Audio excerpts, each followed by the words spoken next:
보건직 공무원 합격은 전공에 강한 대박열림. 많은 합격생과 합격수기들로 증명합니다. 필기 고득점부터 면접까지 대박열림에서 제대로 준비하세요. 자, 안녕하세요. 안녕하세요. 네, 공중보건 담당하고 있는 김영입니다. 자, 오늘 첫날이라서 우리 그 과거의 시험이 어떻게 나왔는지 요거에 대해서 한번 훑어보고, 그 다음에 제 공중보건은 어떤 식으로 공부해야 되는지 말 그대로 사용 설명서 좀 드리고 수업 들어가도록 하겠습니다. 자, 보시면 네, 보겠습니다. 제가 4개년 문제를 한번 분석을 좀 해봤는데, 자, 보시면 여기가 이제 최근 거라고 보시면 되고, 이게 이제 2018년도 거라고 보시면 되고, 요거 볼 때 어떤 식으로 보냐면요, 제일 많이 나온 게 뭔지, 그리고 요거의 추세를 좀 보세요. 이게 점점 많이 나오고 있는 건지, 점점 줄어들고 있는 건지, 이 추세를 좀 보시면 되는데, 제일 많이 나온 게 당연히 역학 부분입니다. 역학 부분. 자, 그런데 보시면 맨 처음에 2018년에 18개였다가 한때는 줄긴 줄었습니다. 그러다가 다시 또 나오기 시작해. 결국 역학은 변함없이 많이 나오는구나 라고 보시면 돼요. 자, 그 다음으로 많이 나온 게 보시면 2.9개인 보건행정이에요. 자, 보건행정이 그 다음으로 좀 많이 나왔는데, 물론 차이가 많이 나긴 합니다. 자, 이것도 보시면 2018년도에 4개 정도 나왔다가 도중에 2020년에 하나로 줄긴 줄었어요. 그렇지만 다시 또 나오기 시작합니다. 결국 보건행정도 여전히 끊임없이 쭉 나오고 있구나 라고 보시면 될 것 같고요. 자, 그 다음으로 많이 나온 게 이제 개념. 개념에는 뭐 건강의 개념도 있을 거고, 공중보건의 개념도 있을 거고, 이런 개념 오늘 배울 겁니다. 요거. 자, 오늘 배울 거 봤더니 요것도 2.7개인데 2018년에 3개 정도 나왔다가 도중에 조금 줄어들 듯 하다가 다시 이제 많이 나오기 시작하고 있습니다. 그러니까 이것도 역시 변함은 없구나 라고 보시면 될 것 같고요. 자, 그 다음으로 많이 나온 게 환경입니다. 환경. 물론 0.1개 정도 차이가 나긴 하는데, 환경도 역시 변함이 없어요. 2개, 3개, 2개, 3개 이런 식으로. 그래서 환경도 꾸준히 나오긴 나왔구나 라고 보시면 되고요. 그 다음에 보시면 그 통계 부분을 잠깐 보시면, 통계는 비록 미약합니다. 그래서 한 개, 맨 처음에 안 나왔다가 한 개 나왔다가 계속 한 개. 그러니까 보건통계 같은 경우는 처음에는 안 나왔다가 이제 나오기 시작한다고 보시면 돼. 그래서 통계 같은 경우도 한 문제 정도는 꼭 반드시 해야 되겠다라는 생각을 좀 드시면 될 것 같고요.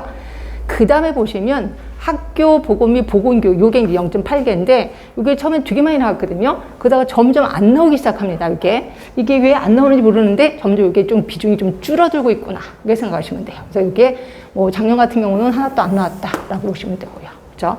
그 다음에 특이한 게 뭐냐면 위생해충 및 기생충 관리 좀 보세요. 이게 보시면 예전엔 되게 많이, 제가 지금 요거는 공개된 문제만 지금 하고 있는 중입니다. 자, 이러다 보니까 2018년부터 한 번도 안 나왔다고 보시면 돼요. 위생해충 같은 경우는. 근데 물론 공개되지 않은 문제에서는 좀 나왔던 적이 있었는데, 여태까지 공개된 문제에서는 아직 한 번도 안 나왔다라고 보시면 됩니다. 그래서 이것도 이런 식으로, 그렇다고 해서 위생해충을 하나도 공부 안 하면 되나? 아니요, 하긴 하는데 비중은 조금만 둬야 되겠다라고 보시면 되고요.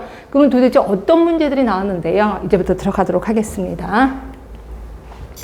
자, 보시면 자, 개념 부분에서 이제 많이 나온 부분, 그러니까 요게 이제 1년, 그러니까 한 개년에 나온 문제를 제가 따로따로 이렇게 다 해놓은 거고요. 보시면 가장 많이 나온 게 보면 역사 부분이 많이 나왔을 거예요. 중세기 역사 부분이죠. 그리고 여기 보시면, 그치, 여기 공중보건학의 발달사, 역사 부분, 또 역사적 순서 나왔고, 그 다음에 역사적인 사건, 제너, 코우, 테스트 이런 것들. 그래서 항상 역사적인 게 많이 나왔구나라고 보시면 돼요. 그래서 역사적인 건 무조건 좀 외우시는 게 좋을 것 같고, 그 다음에 사람 이름에 포커스를 둔다면 레벨 클락이요. 레벨 클락은 워낙 유명한 사람이니까 그래서 그런지 이렇게 2번이나 나왔었습니다. 이렇게 나왔었고, 그래서 체드윅도 워낙 유명하시잖아요. 그래서 체드윅도 2번이나 시험 문제가 나왔었구나라고 보시면 될 것 같고, 그 다음에 공중보건의 개념 당연히 나왔겠죠. 그래서 이제 공중보건의 개념 하면 윈슬로우 거, 그리고 우리 조직적인 적세의 노력 금방 나오는 거 아실 겁니다. 두 개가 같이 공통적인 거. 그래서 이런 식으로 좀 나왔었구나. 결국 공중보건의 개념 포커스를 좀 두시면 되고요. 그 다음에 우리 1차 보건의료라는 거 알고 계시잖아요. 1차 보건의료. 여기 나오면 항상 건강증진이랑 같이 또 묻혀 나오는 것도 아실 겁니다. 그래서 4차 국민건강증진종합계 요게 그러니까 1차 보건의료하고 건강증진은 뗄래야 뗄 수 없는 사건이라고 보시면 돼요. 그래서 그런지 요 두 개가 좀 나오는구나 라고 보시면 되고요.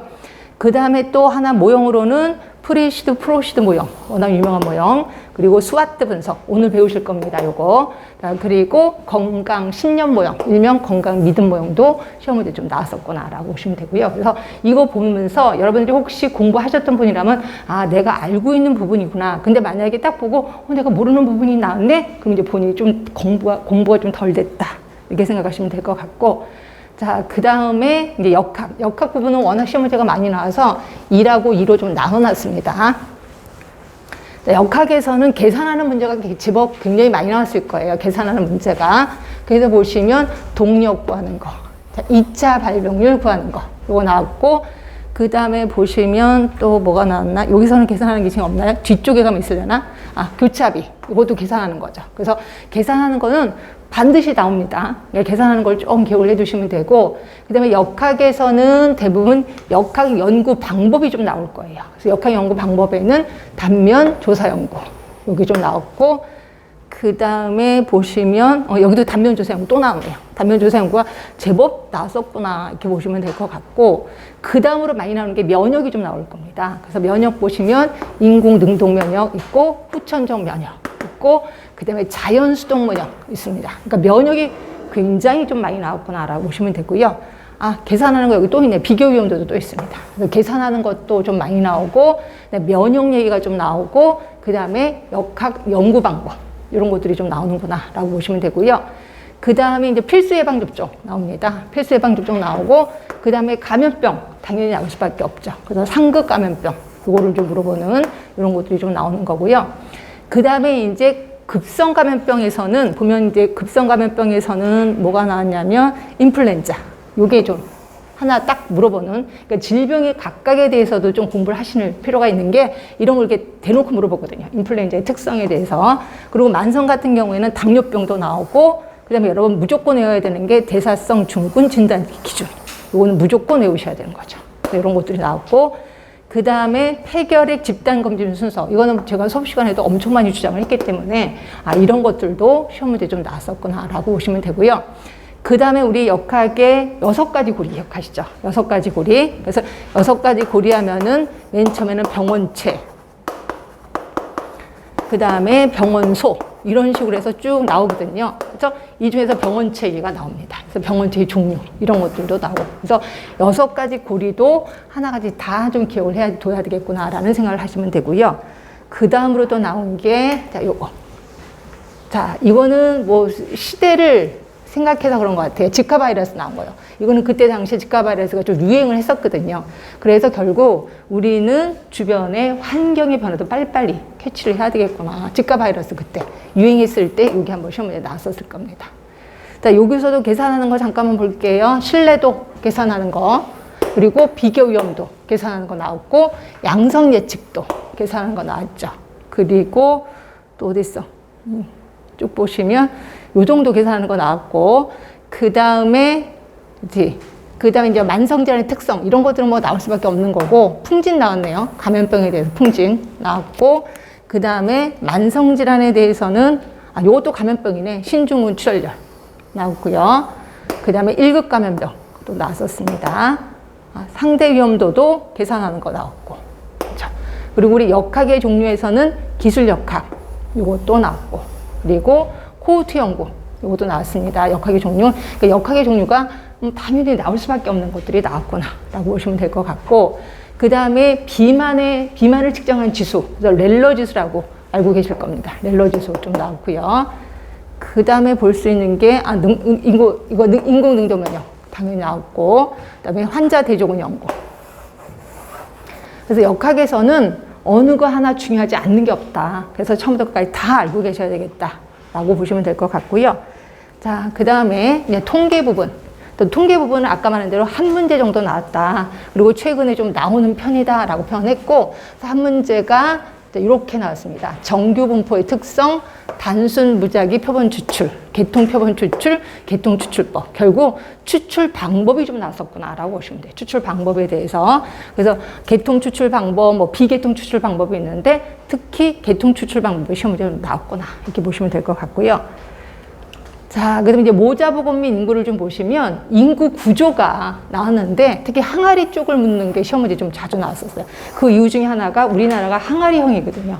그래서 그런지 요거를 묻는 문제가 좀 나왔었구나라고 보시면 되고, 그다음에 이제 보건지표들이 좀 많이 나왔을 거예요. 그래서 보건지표를 보시면 부양비, 노령화 지수, 그리고 평균 수명, 조사망률 오늘 다 배우실 겁니다. 비례 사망 지수, 영아 사망률 이런 것들이 좀 시험 문제에 나왔었다. 그리고 가장 중요한 건 알파 인덱스. 얘는 뭐 무조건 외워야 되는 거. 구구단 외우듯이 외우시는 게 이제 알파 인덱스인데 이 부분도 시험 문제에 좀 나왔구나라고 보시면 되고요.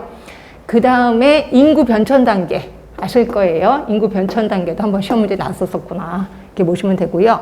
그 다음에 모자보건 대상. 영유아, 모성, 임산부, 신생아의 정의 부분이 나왔을 거예요. 그래서 신생아는 뭐 28일, 그 다음에 임산부는 임부하고 산부를 얘기하는 거. 이런 식으로 해서 정의 부분이 한번 시험 문제에 나왔었고, 그 다음에 우리 그 피임 방법에는 자궁내 장치가 나왔었습니다. 자궁내 장치. 근데 자궁내 장치가 나올 수밖에 없는 게 국가에서 밀고 있는 게 자궁내 장치거든요. 그래서 이 자궁내 장치에 대해서 이걸 언제 적기냐, 뭐 언제 혹이냐, 이런 것들을 묻는 질문이 좀 나왔었을 겁니다. 자, 그 다음에 지표 중에서도 가장 중요한 게 비례 사망 지수. 얘도 좀 중요하죠. 비례 사망 지수, 비례 사망률 오늘 배우실 겁니다. 근데 이런 것들도 딱 보는 순간 식은 어떻게 구하는 거다라고 머릿속에 들어올 수 있게끔 준비를 좀 해두시는 게 좋습니다. 자, 그 다음에 이제 학교 보건 및 보건교육. 이게 조금씩 줄어들고 있다라고 제가 얘기를 했습니다. 그래서 학교 보건의 중요성이 2번이나 나왔습니다. 학교 보건이 왜 중요하냐. 그래서 뭐 거기 대상 인구가 4분의 1, 25% 이런 것들 물어보는 게 있었고, 그다음에 항상 패널 토의 하면은 심포지움 같이 연결해서 공부하시는 건데 4년 동안에 패널 토의만 나왔습니다. 심포지움은 당연히 나올 수밖에 없는데 하여튼 근데 이게 두 개를 같이 공부해야 되는 게 시험 문제는 심포지움과 헷갈리게 보기 중에 써놨거든요. 그래서 두 개를 동시에 같이 공부하는 게 제일 좋다 이렇게 보시면 되고, 그 다음에 계획된 행위 이론 하면은 꼭 나와야 되는 게 합리적 행위 이론이 좀 나와야 되겠죠. 합리적 행위 이론.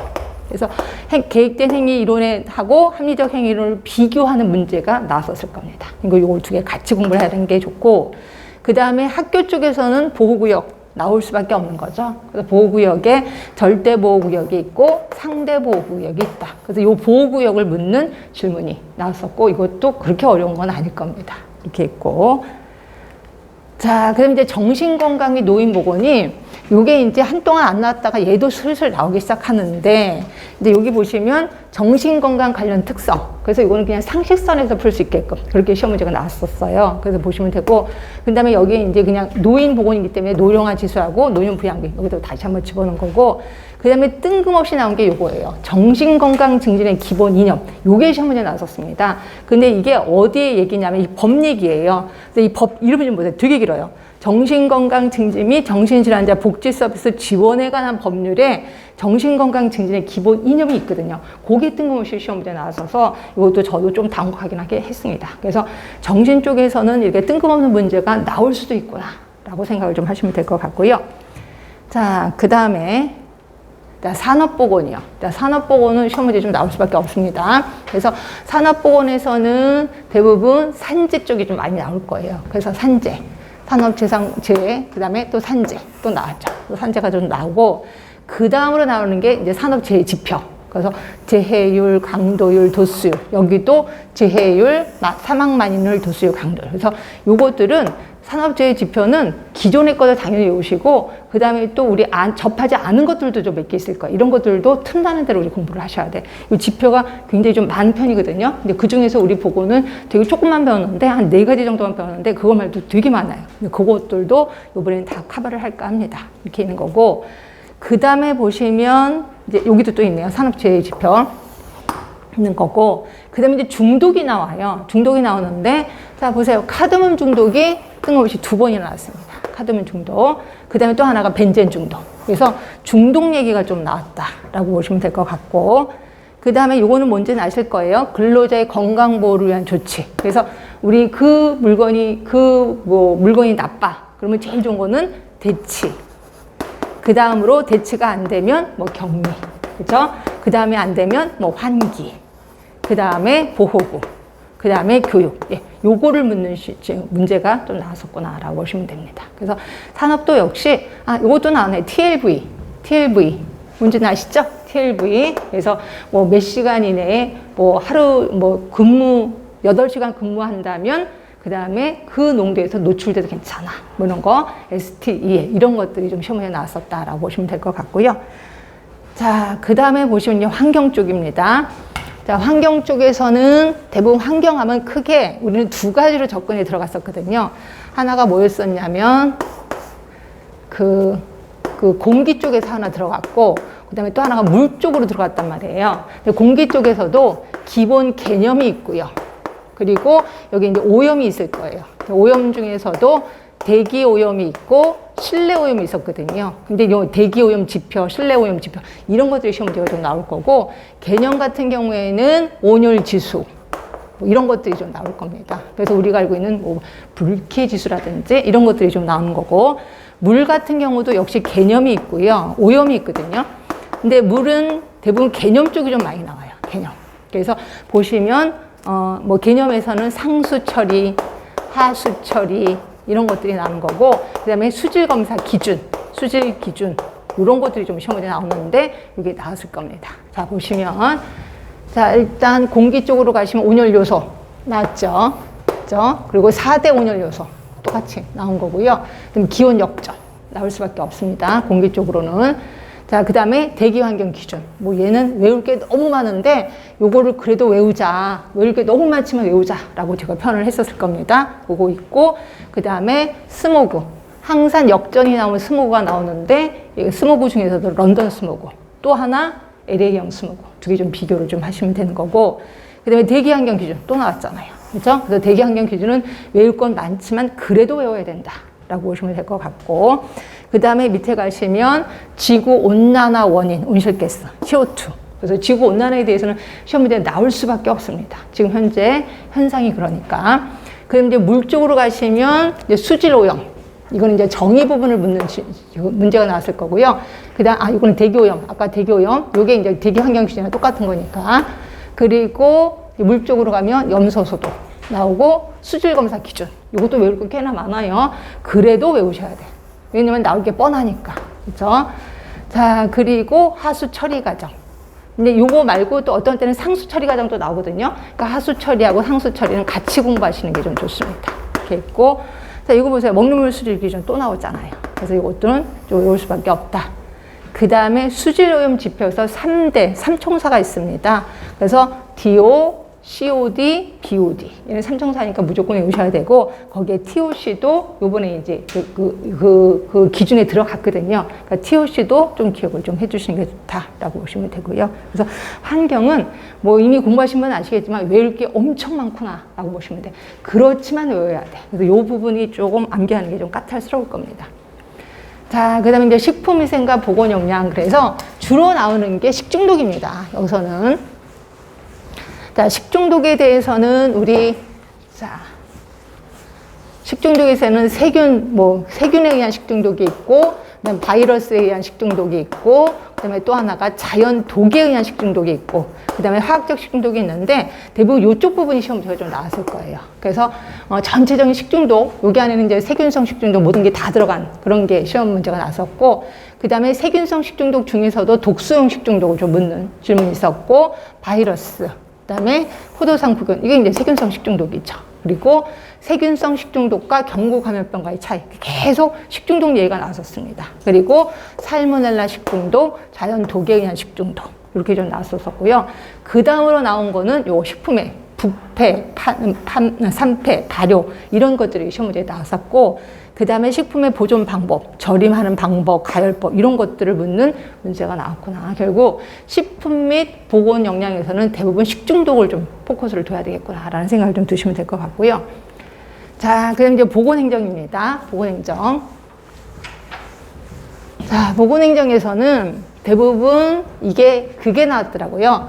사회보험 얘기가 좀 많이 나왔습니다. 사회보험. 그래서 4대 사회보험, 지금 이제 5대이긴 하는데 4대 사회보험, 그래서 국민건강보험 요거 좀 나왔고, 그 다음에 지점에 쭉 보시면 그거 좀 나왔고요. 그 다음에 주로 나왔던 게 적정보험의료 서비스 요건, 메이어요. 메이어의 적정보험의료 서비스가 어디 또 있냐면, 보험의료 서비스의 특성, 요것도 들어가고, 그 다음에 NHS, NHI, 요것도 나왔고요. 그 다음에 지불보상제도 중에서, 우리 어디 있어요? 지불보상제도 중에서 행위벌수까지. 이건 우리나라 거기 때문에 시험 문제 좀 자주 나옵니다. 그리고 인두제. 인두제 자주 나옵니다. 왜냐면 우리나라가 그쪽으로 가고 싶어 하나 봐. 하여튼 인두제에 대해서 시험 문제가 좀 제법 나오는 거고요. 그래서 행위별수까지 아니면 인두제 이런 것들이 좀 시험 문제 좀 많이 나오는 거고, 그 다음으로 나오는 게 아까 말한 대로 메이어의 적정보건의료 서비스 나오고, 또 하나 보건의료 서비스의 사회경제 특성. 얘네들은 뭐 같이 항상 공부를 좀 하셔야 되니까 이런 것들이 나오는 거고, 그 다음으로 나오는 게 의료비가 좀 나올 겁니다. 의료비가 계속해서 올라가니까 국민의료비에 대해서 시험 문제가 좀 자주 나올 겁니다. 그래서 의료비 나올 거고, 그 다음에 나오는 게 이제 보건소 얘기가 나오겠죠. 보건소 얘기가 나올 수밖에 없습니다. 그래서 보건소 기능, 그 다음에 우리나라 보건의료 체계 개념과 구성 요소 이런 것들이 나오는 거고, 그 다음에 보건소 나오다 못해 보건소 가정방문 우선순위 이것도 한번 시험 문제 나온 적이 있었습니다. 그래서 누구를 먼저 방문을 해야 되느냐 이런 것들도 시험 문제 좀 나온 적이 있었었고요. 그리고 여기 대놓고 나온 거 보건진료소, 보건소, 보건의료 그래서 요게 이제 지역보건법에 나와 있는 건데 그 법 자체가 그냥 시험 문제 그냥 나왔었다라고 보시면 됩니다. 그래서 이런 것들도 기억을 해두시고, 그래서 요거를 보는 순간 이게 보건행정 문제야, 공중보건 문제야 헷갈릴 정도로 이렇게 시험 문제가 나왔었다라고 보시면 되고, 그 다음에 조금 힘들었던 게 뭐냐면 보건복지부 소관 기금이요. 그래서 보건복지부 조직도도 나오고 기금 얘기도 나와서 요게 여러분들이 조금 접하지 않은, 그러니까 약간 시간적 투자를 안 한 부분이 요쪽 부분이었는데 요쪽 부분이 좀 시험 문제가 좀 나왔었다라고 보시면 됩니다. 네. 이런 식으로, 그러니까 이것도 아까 말한 대로 이거랑 똑같은 거야. 그러니까 나왔던 문제들이 좀 자주 나왔고, 그 다음에 안 나왔던 것들도 좀 나왔구나라고 보시면 될 것 같아요. 자, 그러면 우리 이제 어떻게 커리큘럼을 짜느냐, 또 일정을 좀 말씀드리겠습니다. 자, 우리 9월부터 11월까지 3개월 동안 기본 이론 들어갈 겁니다. 기본 이론도 어떤 식으로 갈 건지 제가 좀 이따 얘기를 해드릴 거고요. 그 다음에 요거 이제 3개월씩 순환되는 건 아실 거고, 그 다음에 이제 우리가 기출문제 분석이 1월 달부터 2월 달, 그래서 8주 동안 이어질 겁니다. 그래서 기출문제하고 단원별 문제를 같이 8주 동안 할 거고요. 그 다음에 3월 달에 4주 동안의 실전 모의고사 이거 들어가겠습니다. 그리고 4월에서 5월까지는 이제 동영 모의고사, 그러니까 매번 하는 건 아니고 요때 이제 동영 모의고사를 어떻게 할지는 이제 나중에 추후에 다시 얘기를 해드릴 거고요. 이렇게 해서 동영 모의고사도 하고 이때 이제 스터디도 하고, 여러분들의 실력이 그 정도 많이 늘어났을 거니까 이때는 여러분들이 저한테 질문도 하고 제가 거꾸로 질문도 하고 이런 식으로 좀 많이 활용을 하도록 하겠습니다. 자, 그러면 이제 제 수업은 어떤 식으로 할 거냐면, 제가 맨 처음부터 책을 이제 줄 치고 이러진 않을 거고, 제가 맨 처음에는 요번에 조금 배울 거를 한 번쯤 쭉 쓰겠습니다. 딱 쓰는데, 이때 솔직히 제 강의를 처음 듣는 사람들도 있지만 많이 듣는 사람들도 꽤나 많아요. 그러니까 이 사람들은 매번 들었던 수업을 또 책 보고 또 줄쳐? 이럴까봐 처음에는 칠판에 제가 쓰겠습니다. 그럼 이러면 여러분들은 많이 들었던 분들은 머릿속에 계속 떠오르고 이걸 얘기를 해야 돼. 이거는 이거예요 라고 쭉 얘기를 해서 제가 한번 전체적으로 칠판에 써드릴 겁니다. 이게 이제 숫보기야. 전체적인 프레임 알기. 그래서 할 거고, 그러고 나서 이제 칠판이 글씨가 끝나고 나면 그때서는 이제 책에다 줄을 칠 겁니다. 그러면 내가 칠판에 이거 쓸 때 처음 보시면 어떻게? 그냥 보시면 돼. 우리가 앞으로 배울 게 저런 거구나 라고 감을 잡으시면 돼. 물론 그 중에 외우실 거 있으시면 외우시면 좋은데 외우기가 힘들어. 그러면 이렇게 전체적인 프레임만 그냥 보세요. 그리고 나서 그 다음에 나무 보기는 제가 책을 보고 줄을 치겠습니다. 그죠? 그러니까 제가 칠판에 썼던 거를 그 다음에 줄을 치는 거야. 이제 나무 보기. 그때는 구체적인 내용을 보게 되는 거죠. 자, 그리고 나서 제가 이제 60분 하고 10분 쉬고 60분 하고 10분 쉬고 이럴 겁니다. 그리고 마지막에 이제 수업이 다 끝났어. 그럼 이제 책을 다 덮고 오늘 하루 종일 배웠던 거를 제가 다시 한번 물어볼 겁니다. 그럼 여러분들은 책을 덮고 어떻게 해서든지 머릿속에 떠오르게끔 노력을 해야 돼. 그래서 리마인더, 배운 것을 상기시키기 하시면 되고요. 그리고 나면 이제 다음 주에 여러분들이 오시면 쪽지 시험이라는 게 기다리고 있을 거예요. 이거는 오늘 배웠던 거를 쪽지 시험 20문제 정도를 볼 겁니다. 그래서 이 쪽지 시험을 보면서 나의 약점을 알게 돼요. 아, 내가 이런 걸 몰랐구나. 왜냐면 이 쪽지 시험 그렇게 어려운 건 아니고 쉬운 거거든요. 근데 은근히 쉬운 거를 모르는 걸 본인이 스스로 알게 돼요. 그래서 나의 약점을 알게 되는 거고, 이때 문제 풀을 때 책복 풀지 말고 내가 알고 있는 거 갖고 그냥 푸셔야 돼. 그래서 약점을 좀 커버를 하고, 그 다음에 이렇게 해서 이제 수업이 다 끝났어. 그래서 이제 3개월이 다 끝났어. 그리고 나면 이제 애프터 서비스 들어가는데, 제가 30회 메일링 서비스를 할 겁니다. 그래서 한 번에 보내는데 10문제씩. 그래서, 그러니까 내가 10문제씩 해서 일주일에 한 번씩 보낼 겁니다. 일주일에 한 번씩. 그래서 제가 일요일 날 아침에 제가 보낼 겁니다. 그렇게 해서 보면 이것도 역시 쉬운 문제예요. 근데 쉬운 문제인데 이거에 대한 정답은 제가 따로 적어놨지는 않아요. 그러니까 여러분들이 정답을 저한테 보내시면 제가 맞았다 틀렸다는 말만 합니다. 그럼 여러분들은 이게 틀렸어? 그럼 그 다음 정답을 또 제시해야 되겠죠. 그리고 사지선다니까 3번 동안 계속 틀리면 나머지 하나가 정답이겠죠. 이런 식으로 해서 본인 스스로 알게끔 하는. 그래서 이 메일링이 굉장히 도움이 좀 많이 된다라고 보시면 돼. 그래서 애프터 서비스 제가 30회니까 꽤나 깁니다. 이렇게 해서 하시면 되는 거고요. 그 다음에 이제 실력을 유지하기 위해서 제가 이제 2가지를 했는데, 하나가 이제 가로놓기하고 또 하나 QR코드, 이걸 이용하는 건데, 자, 가로놓기는 어디 있냐면 우리 책에 잠깐만 보시면 82쪽에 있어요. 82쪽에 보시면 파이널 테스트라고 해서 가로놓기가 있고 그 밑에 정답도 있습니다. 그래서 요거를 제일 좋은 거는 여러분이 핸드폰으로 사진을 찍어서 이거를 뭐 지하철을 타고 가다가 버스를 타고 가다가 이 가로 안에 있는 단어를 생각하게끔 해야 돼. 그래서 요게 가장 주 포인트라고 보시면 돼요. 가로 안에 단어가. 그래서 요거를 외우도록 자꾸 연습을 해야 되고, 그다음에 QR코드가 어디 있냐면 QR코드 여기 어디 있냐면 15쪽을 보세요. 15쪽에 보시면 거기에 건강개념 모델이라고 해서 옆에 바로 QR코드가 있을 겁니다. 그래서 QR코드를 핸드폰으로 사진을 찍으면 이게 이제 유튜브로 들어옵니다. 그래서 유튜브에서 제가 간단하게 설명을 해요. 그러니까 이거를 어떤 분은 그러더라고요. 집에서 밥 먹으면서 유튜브 틀어놓으면 계속 귀에서 들어온다라고 표현하고 있고, 그래서 이걸 좀 활용하면 그냥 좀 쉬고 싶을 때 이거 하면 안 되나? 스트레스 받아야 되나? 근데 하여튼 쉬고 싶을 때 이런 걸 하면, 또는 잠자기 전에 이걸 하면 계속해서 머릿속에 좀 떠오른다라고 표현하더라고요. 그러니까 이런 식으로 해서 실력을 좀 유지하시면 될 것 같아요. 그래서 제가 계속해서 여러분들한테 외워라 뭐 이렇게 하는 게 아니라 외우는 방법도 가르쳐 드리고 외우는지 안 외우는지 수시로 확인도 할 겁니다. 그런 식으로 해서 모든 수업이 끝났을 때 머릿속에 자동적으로 떠오를 수 있게끔. 그래서 이거를 우리는 암기의 생활화라고 표현하고 있습니다. 하여튼 이런 거를 좀 주장하고 있습니다. 자, 그리고 만약에 하다가 잘 모르는 게 있어. 그럼 어떻게 하느냐?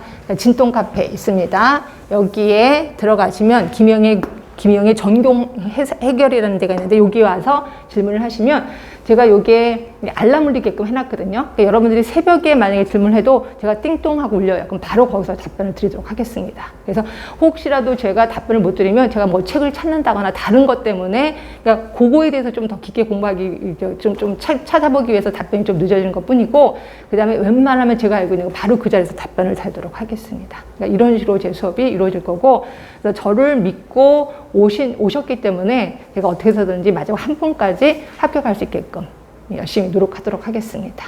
네, 그럼 지금부터 수업 들어가도록 하겠습니다. 잠깐만 요거 좀 끊고요. 이걸 꺼야 되는데 저걸 키가 되시나요? 저걸 누르면 되는데 이거 계속 켜져 있으면